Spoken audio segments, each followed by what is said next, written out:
Aí, a hora que você quiser começar, pode começar. Eu já estou pronta. Então, vamos lá. Bom, boa noite. E hoje a PUC Minas está nos oferecendo essa palestra sobre gestão de crise em tempos de Covid, que eu acho que os pais estão precisando, nós todos estamos precisando de informações, mesmo porque a gente não tem nada certo. Então, nós tivemos a graça de estar recebendo da PUC essa assessoria. Agradeço a todos vocês, Alessia, Ana Tereza, Érica, e vamos começar. Então, tá, sejam bem-vindos aí, todo o público, né, do Colégio Arquidiocesano de Ouro Branco, é um prazer estar com vocês. Hoje teremos a palestra Gestão de Crise em Tempos de Covid com a professora Alessia Franco. Esta é mais uma live do programa PUC Minas com você. Professora Alessia, pode iniciar aí sua exposição. Gente, boa noite.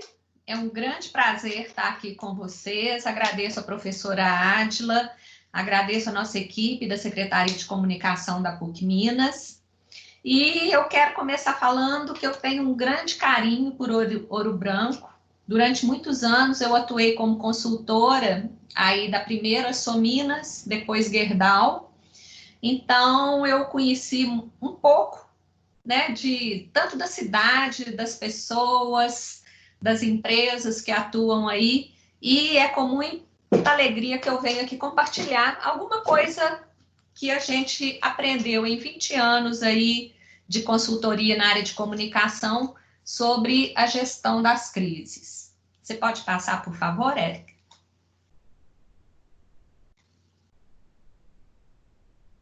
Eu queria começar me apresentando, então. Para quem não me conhece, meu nome é Alessia, eu coordeno o curso de Relações Públicas da PUC Minas, sou formada em RP, mestre em Administração e doutora em Administração pela PUC Minas. Sou uma apaixonada por aprendizagem, conhecimento, por novas experiências. Então, assim, para mim sempre ir nas escolas, conversar com os alunos, assim, é um momento super, super importante, porque mais do que a gente trazer alguma contribuição, a gente acaba aprendendo muito também. Essa minha profissão, né, de relações públicas, ela sempre me abriu portas para esses novos conhecimentos, para essas experiências.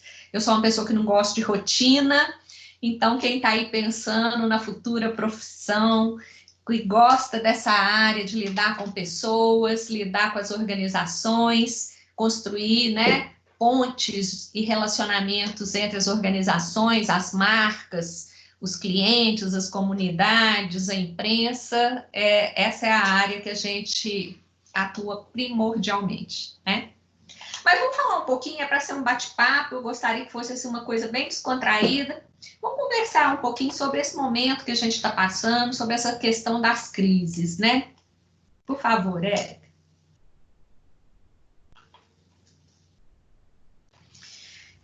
Eu acho que assim, não, o anterior.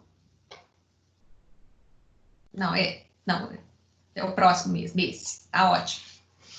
Por que a gente falar das crises tem sido um momento tão oportuno? Eu acho que poucas vezes nós passamos assim por tantos momentos seguidos, né? Se a gente pensar assim no último ano, nos últimos meses, a gente passou por Brumadinho, a gente passou pela greve dos caminhoneiros, a gente passou pela Operação Lava Jato, com crise todo dia, levando empresa, marca, pessoas para a mídia, trazendo aí fatos e dados de coisas que impactaram não só a nossa economia, a nossa política, mas também até a nossa crença, eu acho, nossa confiança, né? Em vários agentes sociais. A crise da Baker, em Belo Horizonte nós tivemos ainda em janeiro a crise das chuvas, enfim, agora tem a dos gafanhotos, junto com o coronavírus, e até mesmo grandes crises aí mundiais, como essa tão triste que a gente viu, né, acontecer no Líbano nas últimas horas. Pode passar, por favor. Então, assim, essa questão da gente aceitar a crise como um fenômeno natural, como uma coisa que vem e acontece independentemente da nossa vontade, ela posiciona a crise num determinado ângulo, né?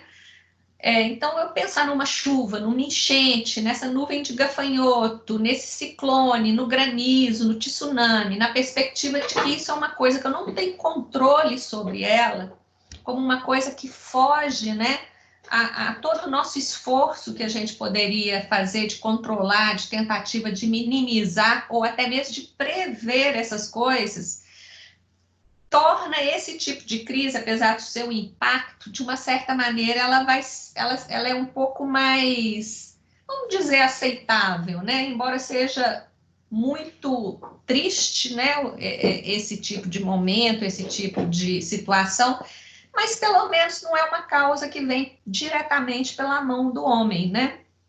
Por outro lado, quando a gente pensa nas crises organizacionais, nas crises onde o escopo dela, né, a origem dela vem da empresa, você passa, por favor, Érica. E aí a gente pode estar falando de crises, desde uma crise financeira, a crise da ética, os acidentes operacionais, os acidentes envolvendo ausência de segurança, crises ligadas ao vazamento de informação, as crises ambientais causadas, né, pelos vazamentos, pelo lixo tóxico, pela poluição, as próprias greves. É um tipo de crise que a gente tem, né, a origem dela numa, às vezes, ausência de gestão, numa ausência de preparação de uma organização para lidar com isso, né? Então, falar em crise é a gente lidar com uma situação que ela vem sendo rotineira, de proporções às vezes maiores ou menores, e a gente entender o contexto que isso gera, né? Até o contexto emocional que isso traz para a gente é uma coisa importante, né? Pode passar, por favor, Érica. E justamente por que a gente entende que é importante a gente analisar a crise, pensar sobre a crise, sentarmos juntos e tentarmos entender esses momentos? Porque no momento da crise, a gente vai estar sempre lidando com esse antagonismo das coisas previsíveis com as coisas imprevisíveis, né? Embora a gente gostaria que a gente vivesse num mundo previsível, onde a gente conseguisse controlar as coisas a tempo e a hora, no ambiente da crise, a gente é colocado à prova nessa circunstância. E aí, lidar com essa incerteza vai levando a um tensionamento das relações entre as pessoas, né? É muito ruim a gente não saber exatamente se amanhã o comércio abre ou o comércio fecha, se eu posso voltar presencialmente às aulas ou não, se eu não vou poder fazer minha atividade física. E isso, então, vai começando a acirrar as relações, desgastar emocionalmente, né, cada um de nós, e a gerar, muitas vezes, conflitos.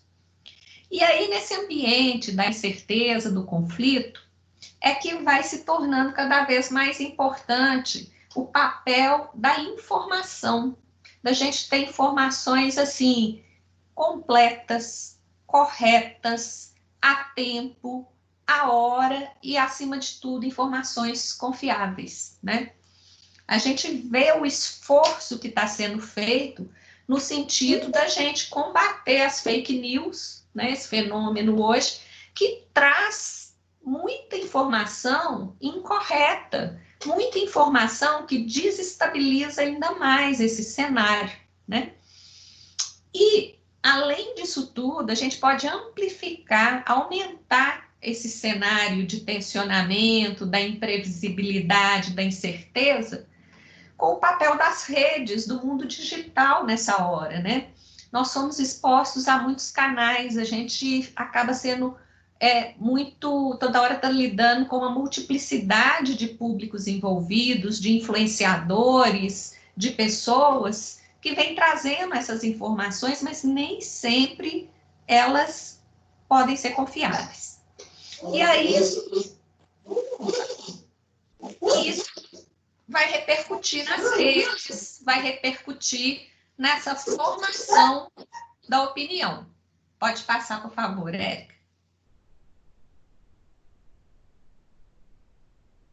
No caso da crise do coronavírus que a gente está vivendo, esse processo todo, ele vem agravado com esse período da quarentena, né, desse isolamento social, essa própria redução do consumo, seja pela perda de receita, pela perda dos empregos, pelo próprio confinamento, de você não poder sair, do comércio não estar aberto, enfim.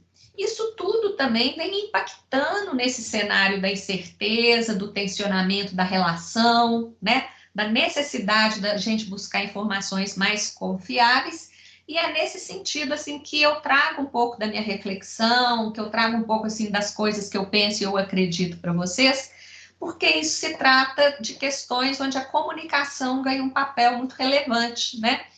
Não só no sentido de trazer informação correta, mas de humanizar o relacionamento, de trazer maior proximidade entre pessoas, entre empresas, na comunidade, enfim, em todas as instâncias que isso pode representar.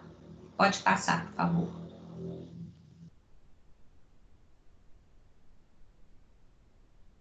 Então, se vocês hoje me perguntassem assim, qual que é o principal princípio para a gente tentar minimizar os efeitos hoje de uma crise qualquer, mas pode ser a crise do coronavírus que está aí.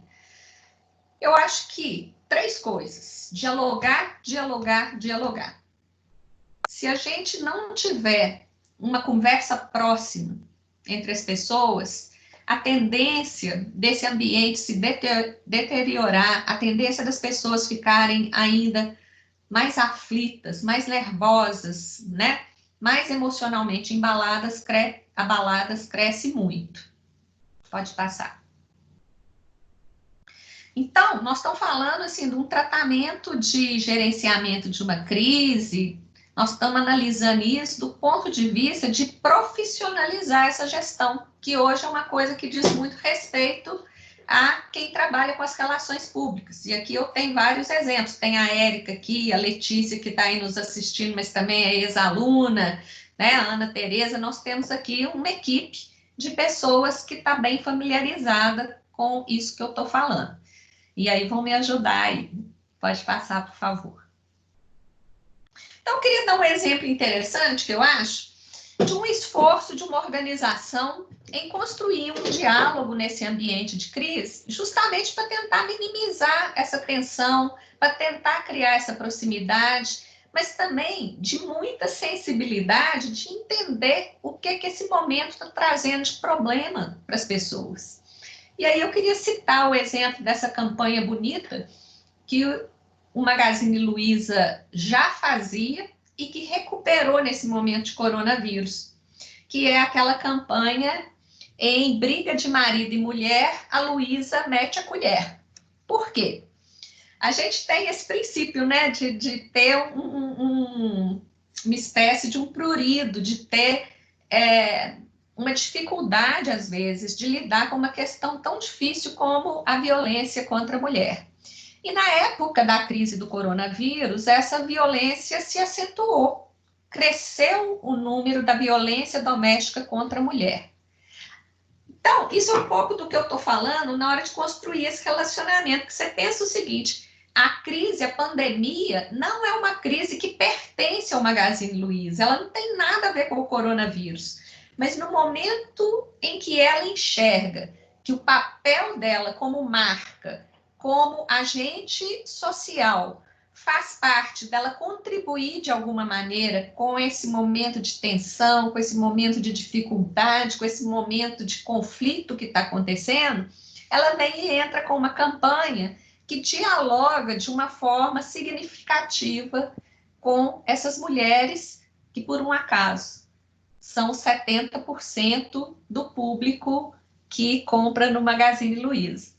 Então, ela vem com a campanha do botão do pânico, sugerindo que as pessoas, sejam elas mulheres ou não, que queiram denunciar ou que se sintam ameaçadas, que façam a denúncia anônima através do botão do pânico no site. Isso é uma forma de dialogar no momento da crise que torna a organização, marcas e públicos mais próximos. Pode passar, por favor, Érica. Mas quando isso não é construído de uma forma coerente, o tiro pode sair pela culatra e aí ser, né, um tiro no pé.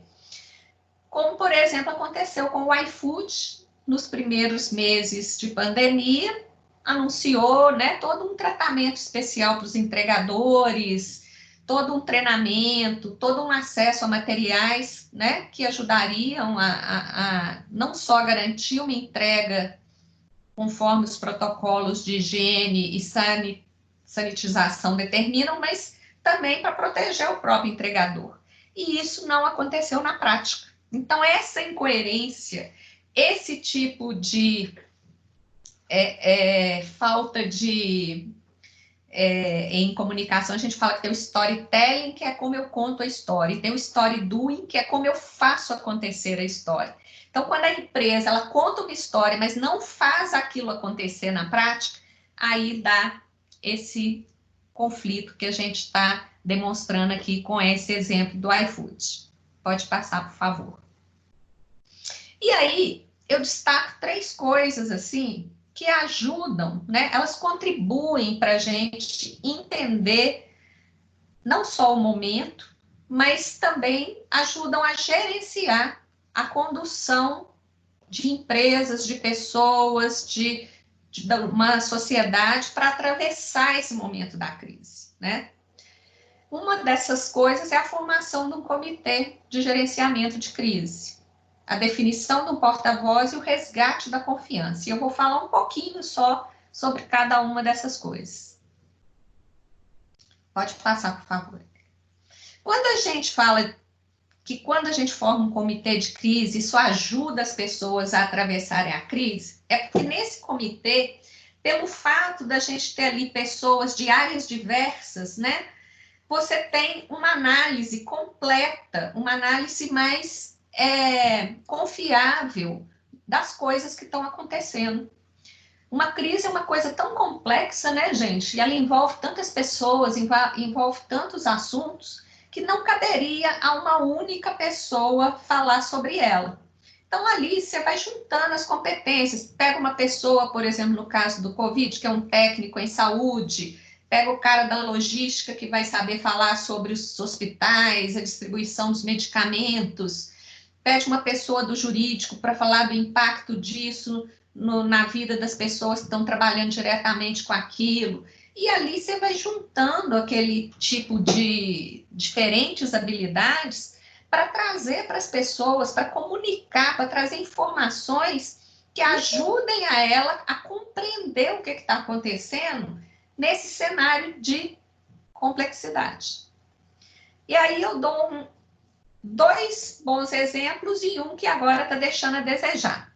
Pode passar, por favor. Quando começou, né, a crise, a pandemia, a gente viu o comitê de crise se formar no Ministério da Saúde, e ali a gente tinha, né, sob a liderança do Mandetta, toda uma equipe multidisciplinar tratando daquele assunto de uma forma que trazia para a gente todo dia, às 4 horas da tarde, você já ligava a televisão para saber o que estava sendo feito, como que estava sendo feito, quem estava fazendo, quais eram as diretrizes, o que eram as boas práticas, o que a gente devia fazer como cidadão para contribuir, não é isso? E depois aquilo se desfez. E quando aquilo se desfez, né, e aí assumiu o Taishi, o outro ministro, ele tentou conduzir aquilo, mas ele não achou o ambiente apropriado. E aí, hoje, o que a gente tem? Um ministro interino, temos um vazio, e aí a gente já não tem mais aquela informação consolidada, a gente não tem mais aquele momento onde a gente recorria a essa fonte para entender melhor as coisas que estavam acontecendo. Pelo contrário, hoje a gente liga, né, os meios de comunicação aí, e você confronta 2 números diferentes. Você confronta o número que o Ministério da Saúde divulga e os números do consórcio dos veículos de comunicação.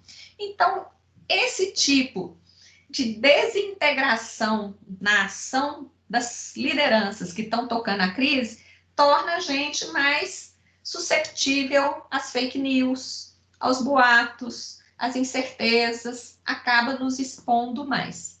Então, um bom comitê de crise, quando ele atua de forma coesa, quando ele traz essa informação relevante a tempo e a hora, ele contribui muito para nos ajudar a atravessar a crise. Pode passar, por favor. Da mesma forma, quando a gente tem um porta-voz, que é aquela pessoa que vem e reúne aquelas informações, traduz aquilo para a gente numa linguagem acessível, numa linguagem que eu consiga entender, que responde às minhas dúvidas e que eu possa interagir com ela. Normalmente, o porta-voz, ele é essa pessoa que tem uma legitimidade para falar sobre aquele assunto. Ele tem representatividade e é uma pessoa preparada para lidar com as perguntas, com as respostas, para conversar com esses diversos públicos. Eu gosto de citar o caso, pode passar, como que foi feliz a escolha do Itaú ao liderar, né, no Todos pela Saúde, essa grande campanha que eles estão tentando fazer, mobilizando várias empresas, várias marcas, e escolhe como porta-voz o Dr. Drauzio Varela, que reúne essas três qualidades, né, que a gente está refletindo sobre elas. É uma pessoa que entende do assunto, tem representatividade e que sabe falar para a gente numa linguagem em que a gente entende, né? Pode passar. E aí, uma das coisas que eu acho assim mais difíceis da gente gerenciar, da gente lidar com ela na gestão da crise, é a questão da confiança. E aí eu aprendi, assim, ao longo dos anos, eu estudo muito a questão da confiança entre pessoas, a confiança entre organizações, a confiança nas marcas. Eu aprendi algumas coisas que eu quero compartilhar aqui com vocês. Quando a gente constrói uma relação de confiança, normalmente a gente se baseia nesses três pilares que eu coloquei aqui para vocês. Eu confio em alguém, porque essa pessoa ela é correta, ela é íntegra, né? É uma pessoa, como diria meu pai, uma pessoa direita, né? Mas eu também confio na expertise, na habilidade, na competência dela, né? Às vezes, quando a gente vai contratar um profissional, a gente quer saber onde que ele trabalhou, né? O que ele já fez antes, para checar se eu posso confiar nessa expertise dele, né? Na habilidade dele. E um terceiro pilar, que ele é menos discutido, mas que eu acho ele talvez na crise o mais importante, que é o pilar da confiança na boa vontade. O que é confiar na boa vontade? Sabe quando você espera alguma coisa de alguém e de repente essa pessoa te dá mais do que você estava esperando? E aí você fala assim, puxa vida, que bacana que foi isso, né? A pessoa foi altruísta, ela deu mais do que aquilo que se espera. Eu acho que num momento de crise, a gente espera das pessoas, das marcas, das organizações, dos agentes políticos, dos agentes públicos, dos meios de comunicação, né? A gente espera que essas pessoas deem mais um pouco do que aquilo que seria o conveniente. Então, é aquele momento em que eu paro e que eu penso assim, bacana uma empresa, né, colocar as pessoas em home office, porque aí ela está preservando as vidas e tudo. Mas eu quero ver a Natura parar de fazer shampoo e começar a fazer álcool em gel. Eu quero ver a Ambev parar de engarrafar bebida alcoólica e começar a engarrafar álcool etílico para as pessoas higienizarem as mãos. Eu quero ver a Dove parar de fazer sabonete de perfumado, de primeira linha de consumo, e doar sabonete com antisséptico para os hospitais.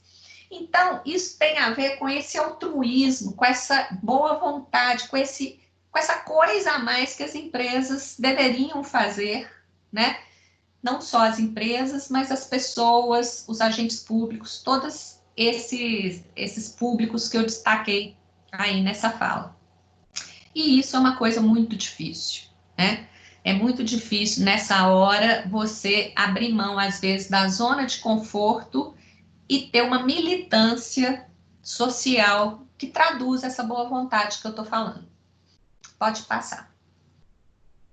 Então, assim, o que nós aprendemos com essas experiências de viver, né?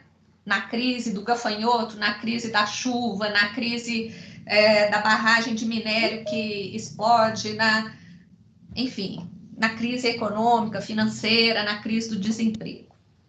Primeiro, assim, essa questão da coerência que eu destaco. Não adianta você ter um passado onde você não demonstra essas possibilidades de construir uma relação de confiança e do nada, aí também você começa a fazer álcool gel para ser bonitinho e para dar certo, isso não vai colar junto às pessoas. Isso não tem aderência, né? A gente consegue perceber bem os lobos querendo vestir a pele do cordeiro. Então, a gente tem que pensar em o quanto que a gente constrói uma história correta, confiável, legítima, coerente. Uma outra coisa que eu acho também que assim é legal a gente conversar é como que a abordagem profissional faz muita diferença. Você ter profissionais qualificados lidando com isso, né? Puxa vida, é tão bom a gente fazer essa equipe multidisciplinar e contar com essas expertises, com essas competências diferentes para lidar com assuntos tão difíceis, né? Então, essa abordagem profissional multidisciplinar representada nesse comitê de gestão da crise, às vezes é um elo que faz toda a diferença para a gente superar o momento. Essa definição de um bom porta-voz, um porta-voz que seja uma pessoa que tenha essa legitimidade, essa credibilidade, essa capacidade de traduzir tudo isso que a gente está falando, para que a gente possa começar a resgatar a confiança nessas relações e aí seguir em frente. Pode passar, Érica. E aí, não, o outro, anterior. E aí eu sempre gosto de problematizar alguma coisa para a gente refletir, né? Aí eu pergunto, será que é possível a gente se preparar para todas as crises? Será que estaremos sempre totalmente preparados? Será que a gente teria as condições necessárias para gerenciar, para ter sob o nosso controle tudo, para lidar com todas as incertezas? Será que essas organizações, será que as marcas estão preparadas? Será que os governos? Será que os nossos representantes? Quais os impactos disso na vida dos cidadãos, né? Como que esses profissionais qualificados ou profissionais poderão se qualificar para contribuir e minimizar efeitos negativos das crises e também potencializar a oportunidade, né? Outro dia, numa matéria muito bem feita, um jornalista lembrou como que a crise das guerras, uma das piores crises, né, que a gente pode imaginar, como que depois elas deixaram no rastro, um rastro de oportunidades em termos de geração de conhecimento. Eu sei que isso é uma coisa bem contraditória, né? Mas ela é real. Depois da Segunda Grande Guerra, se você pensar na quantidade de novos produtos que surgiram, revolucionaram, né? Alguns para o bem, outros nem tanto, mas houve um grande avanço da ciência. Então, o que nós podemos esperar, né? Depois dessa crise, que se Deus quiser vai passar, e espera-se que a gente aprenda com ela. Pode passar, por favor, Érica. Eu pulei um slide, mas não tem problema, não. Eu vou falar assim, o que a gente pode esperar? Eu acho que a gente fez, na verdade, uma revisão durante essa crise de determinados valores, né? Eu acho que as pessoas estão descobrindo e dando mais valor às coisas que realmente importam. Então, pode ser que a gente tenha novos hábitos de consumo, pode ser que a gente tenha novos hábitos de lazer, pode ser que a gente tenha novos hábitos de higiene a partir de agora, né? E que tudo isso venha sinalizar para a gente que algumas mudanças foram necessárias, foram positivas. Eu acho que nunca num tempo tão rápido, a indústria da saúde se mobilizou para desenvolver um único produto, que é a vacina que todos nós estamos esperando, não é isso? E pode ser que essa vacina realmente saia num tempo recorde, trazendo para nós aí avanços científicos muito significativos. Eu acho que nunca tantos professores aprenderam sobre tecnologia em tão pouco tempo, né? Isso não foi tendência, gente, isso é realidade, né? Eu acho que a gente a gente viveu uma revolução do analógico para o digital, assim, de uma forma agora mais completa. Mas, por outro lado, também nós temos que refletir o seguinte: nunca as diferenças entre as distâncias educacionais ficaram tão evidentes. E aí é um aspecto muito negativo, muito triste, mas que a gente tem que correr atrás disso, porque ficou muito nítido como que a gente ainda vive uma situação de exclusão digital, né? Eu acho que a nossa situação aqui é uma situação totalmente privilegiada de termos não só condições, acesso a não só os meios tecnológicos, mas a pessoas onde a gente pode buscar o recurso da educação num momento como esse. Então, é um outro aspecto também. Mas eu não queria monopolizar a conversa, queria, assim, abrir, queria ouvir vocês, queria ter perguntas. Então, eu, assim, finalizo essa fala inicial com alguns pontos que eu trouxe para refletir, convidando principalmente vocês, alunos, a nos seguirem nas nossas redes do nosso curso, rp.pucminas.br. Lá vocês vão encontrar vídeos sobre o nosso trabalho, a nossa profissão. A gente está sempre trazendo lives, depoimentos de alunos, experiências que acontecem não só no mercado de trabalho, mas também no mundo da ciência, da comunicação, para compartilhar com vocês conhecerem um pouco do que é essa vida de um profissional de comunicação que trabalha com tantas coisas assim diversas, né? Inclusive com as crises.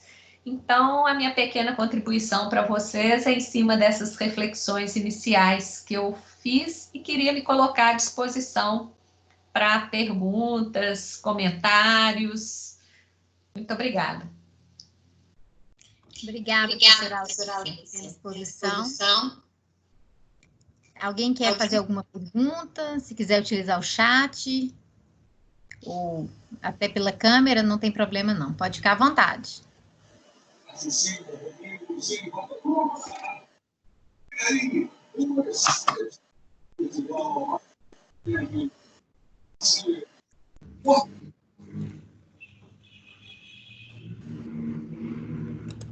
Pessoal, eu não consegui ouvir. Está picando. Teve não sei se foi uma pergunta ou alguém que esqueceu o microfone aberto. Alécia, eu vejo que a comunicação, a partir de agora, eu acho que a comunicação é importante, porque ela tem que estar alinhada. Ela faz muita falta para a tecnologia, para poder estar mostrando e tudo. Então, vocês vão cada vez crescer mais. Sabe? Eu vejo, junto com a tecnologia, a comunicação um efeito muito grande para poder estar passando para as pessoas, porque a partir de agora, nossa vida vai mudar, nós temos que aceitar e renovar, estudar para poder caminhar junto com tudo que está acontecendo.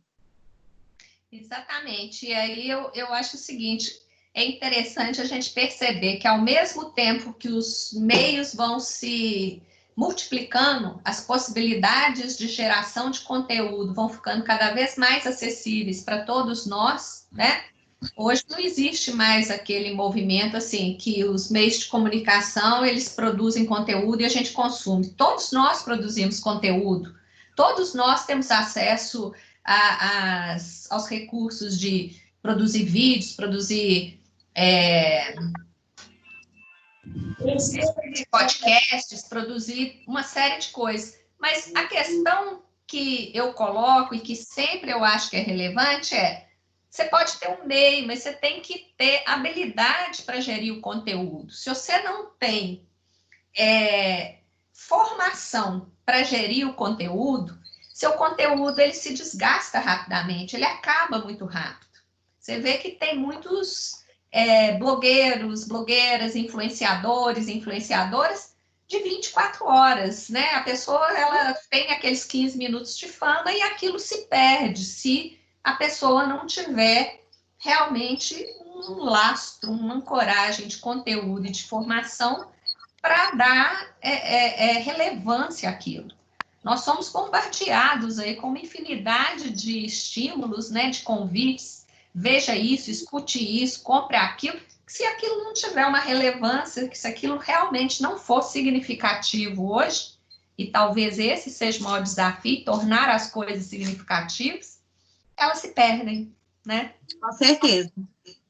Né? E o marketing agora tem que... Ele está tentando muitas coisas. Então, a comunicação está... É por isso que eu falo, está na flor da pele para associar as outras questões, as startups. O que as startups faz se ela não tiver uma boa comunicação? Se não tiver um bom marketing?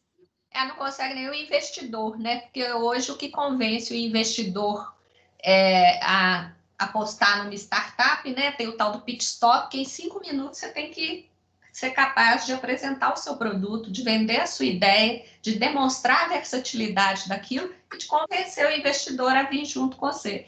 Então, assim, é uma coisa muito desafiante. E eu acho que nessa crise as áreas de comunicação estão crescendo muito, não só no sentido de trazer informação, mas de mobilizar pessoas, né? Eu acho que essa comunicação que mobiliza as pessoas, que tira as pessoas da zona do conforto, essa comunicação que sensibiliza, que te faz parar e pensar, essa é a comunicação que a gente está tentando construir. É essa comunicação que produz relevância, significado, que trabalha a produção de sentido. Não adianta eu te dar uma informação vazia, uma informação que não te transforma, né? O importante é você trazer reflexão para as pessoas, espírito crítico, para que ela tenha a oportunidade de reconstruir aquilo que ela está recebendo. Então, isso mesmo. Eu também acredito muito nisso. Não é? Com certeza. Mais alguém, pessoal? Letícia, eu queria falar. Como eu estava te dizendo no início, né? Agora estudando direito, e acaba que a gente sempre está unindo uma coisa à outra, né? E uma das discussões que a gente estava fazendo, que é muito importante, que eu entrei na comunicação nesse dia, assim, para tentar explicar. Estava todo mundo muito preocupado assim, com o que está acontecendo hoje, a questão da extrema-direita crescendo da forma que está crescendo. E eu tive um professor que falou assim, mas eu não consigo entender. Ele é excelente, é um grande jurista, é muito estudioso, mas ele falava, eu não consigo entender como que isso aconteceu. E aí eu falei com ele, olha, White, isso é comunicação pura, isso é Steve Bannon, isso é Cambridge Analytics. Então, eu penso assim que a comunicação ela tem esses dois lados, um lado que é tão importante e necessário, mas um lado que é tão perigoso também. Uhum. E que, para mim, essas últimas eleições, elas são cases de comunicação. Infelizmente, são cases para que não sejam repetidos, mas não deixam de ser cases de comunicação, né? Quando você pega o caso das fake news do WhatsApp, pega o Steve Bannon trabalhando tanto para o Trump quanto para o Bolsonaro, quer dizer, é comunicação pura. Então, eu queria que você falasse um pouco sobre isso também, sobre esse outro lado da comunicação. Tudo na vida tem, né? É o yin e yang, o lado negro e o lado de sombra e o lado de luz, né? Então, assim, a comunicação, eu acho que ela apresenta muitas possibilidades nas duas vertentes, né? Eu ainda acho, assim, eu sou uma pessoa otimista, então eu penso, assim, que as pessoas estão a cada dia ficando mais críticas, sim.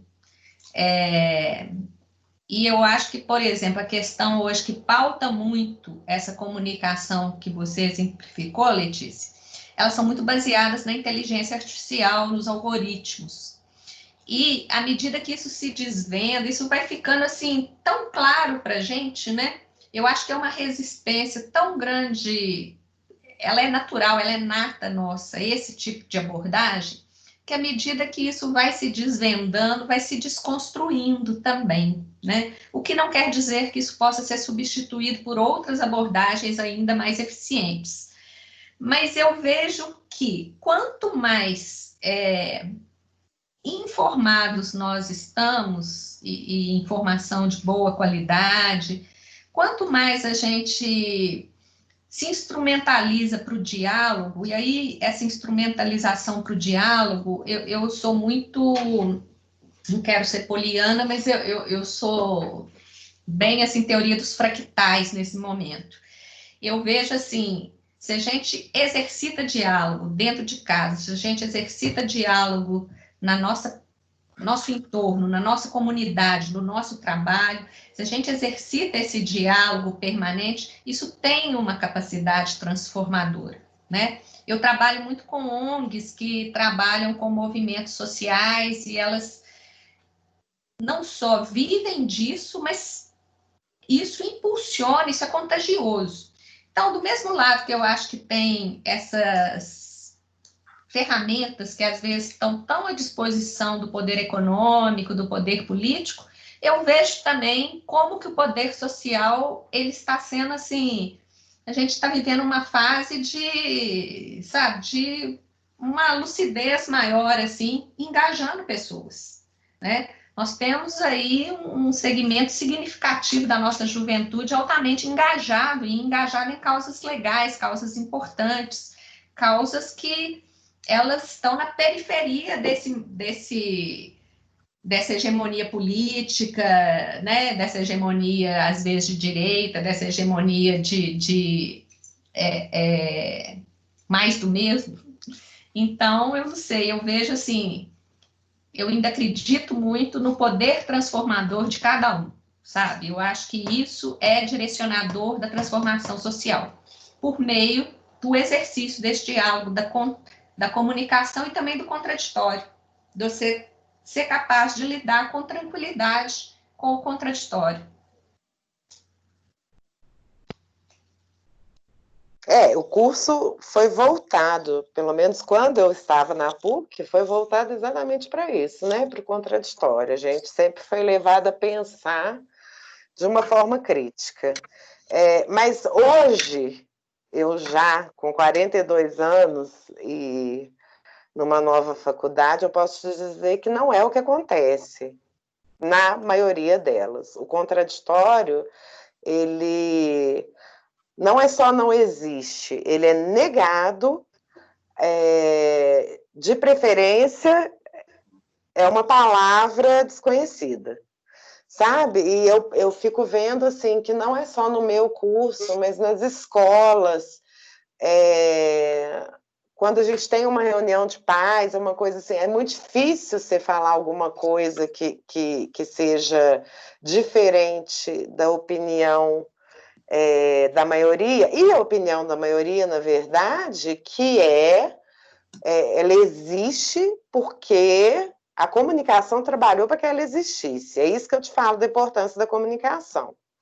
É o que a gente aprendeu na faculdade, a teoria da comunicação básica, é a agenda setting, e se estamos neste momento, a comunicação tem uma importância gigantesca nisso. E acho que é a importância também de fazer a diferença, de transformar. Uhum. De voltar ao contraditório, de voltar às discussões, sabe? É isso que me assusta muito. A gente hoje prioriza no projeto pedagógico, por exemplo, todos os cursos da Faculdade de Comunicação, a nossa primeira linha de formação hoje de um egresso, né? Qual que é? A formação voltada para o espírito crítico, reflexivo e que saiba lidar com essa construção e desconstrução das realidades e das coisas, para exatamente a gente tentar lidar com a complexidade de um outro lugar, né? Então, assim, eu também lido, né, nessa área educacional, eu coordeno curso, sou coordenadora de curso, e isso é um exercício diário, né? Eu tenho me reunido, assim, diuturnamente com os alunos, né? Na faculdade a gente já não se reúne mais com pais, mas se reúne com alunos, para lidar com essas questões, inclusive as questões do contraditório, né? E eu confesso, assim, não é uma atividade fácil, porque muitas vezes espera-se certezas quando a gente não tem, né, na mão, nem para nós mesmos, nem para ninguém, as certezas que a gente gostaria ou anseia por elas. Mas eu acho que exercitar essa construção em termos assim, vamos abrir o diálogo, vamos colocar as opiniões na mesa, vamos lidar com o que nós temos aqui, é o que a gente chama, vamos discordar na lealdade e vamos também, assim, compor algum tipo de propósito, colisão, decisão, vamos forjar um entendimento. Eu acho que talvez esse seja o maior desafio, né? Porque quando a gente abre o contraditório, não é simplesmente para ouvir o que o outro pensa, eu continuar no meu outro lugar, ele continuar no dele, mas talvez exatamente seja a gente abrir um pouco a mão, né, do meu lugar de conforto, o outro abre a mão do lugar de conforto, para a gente tentar uma construção coletiva. Mas eu concordo absolutamente com você, Letícia, quando isso é permeado por relações de poder, seja ele financeiro, seja ele político, seja ele até de lugar de fala, né? Isso torna o processo muito mais difícil. Mais questões? Mais contribuições? Os alunos ficaram caladinhos? Nós temos algum aluno com alguma questão? Eles têm vergonha, né, Alessia? Tão quietinhos, tímidos. É isso mesmo. Mas eu vou colocar aqui também o nosso e-mail. Se por acaso vocês não conseguirem, né, perguntar agora ou quiserem perguntar depois, a gente manda para a Alessia, o site também da PUC Minas, que é o Mundo PUC Minas, que a gente está até divulgando algumas questões sobre as lives, e o Instagram, que é o @napucminas, para vocês seguirem a PUC Minas lá conosco. Isso mesmo. Qualquer dúvida, a gente está à disposição. Alessia, você quer colocar mais alguma coisa? Quer falar mais? Ou a Ádila? Queria mais uma vez agradecer a professora Ádila, agradecer a SECOM pela oportunidade. Eu sempre gosto de vir nos colégios, conversar com os alunos, com os pais, porque, assim, isso além de sempre me renovar, sempre também me traz uma leitura de crítica, de autocrítica, e é disso que eu estou falando, assim, desse diálogo que ele é sempre positivo, sempre no sentido, assim, da gente tentar buscar o melhor. Nós que agradecemos, Alessia. Obrigada, viu, professora? Alessia, obrigada. E fica o convite. Quando pudermos nos encontrar, né? Claro. Presencialmente, fica o convite para voltar ao Ouro Branco. Né? Conhecer a nossa escola, bater um papo com os alunos, né?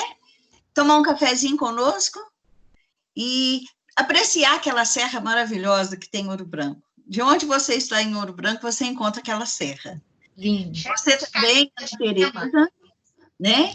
E a Érica estão convidadas a vir até o Colégio Arquidiocesano de Ouro Branco. É só marcar que estaremos aqui. Alessia, queria agradecer, te ver novamente, é muito bom. Ver a Érica foi ótimo. Foi mesmo, Lê. E quando vocês vierem Ouro Branco, me avise. Pode deixar. E o Colégio Arquidiocesano agradece vocês, a parceria, né, a disponibilidade que vocês têm conosco e está sempre nos atendendo e nos ajudando. Muito obrigado mesmo a todos vocês. Nós que agradecemos também. Um abraço a todo mundo. Isso, muito obrigada ao Colégio Arquidiocesano, a todos os presentes, a Ádila, a professora Alessia, muito obrigada, viu? Até a próxima. Até a próxima. Obrigada, Ana. Tchau. Tchauzinho, um abraço.